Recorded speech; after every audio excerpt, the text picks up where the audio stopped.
The mountain valley is still and pale as the first light of morning slips over the eastern ridge, the air smelling of pine needles and cold stone and the damp earth of a world not yet awake, and the Espeon standing at the valley's edge feels it before anything else does, a tremor so faint and so deep it lives beneath sound, readable only through the lavender gem at the center of its forehead, which flares bright violet and holds.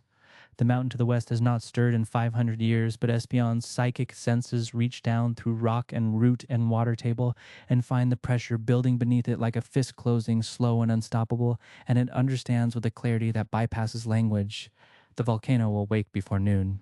The valley is full of sleeping creatures, Stantler at the meadow's edge, Nidoran in the clover, Beedrill in the old oak at the river bend, and Espeon moves among them like water, pressing its warm nose to each one, calling them awake with a telepathic pulse it sends simultaneously in every direction, a wave of pure urgency that jolts every creature in the valley upright at once. Some run immediately, reading the fear in Espeon's violet eyes and trusting it. Others hesitate, looking at the mountain, which still looks like a mountain, silent, solid, unchanged, and Espeon has no time for hesitation. It plants its feet in the soft earth and opens its gem fully, pouring every drop of its psychic power into a psychic so wide it encompasses the entire valley,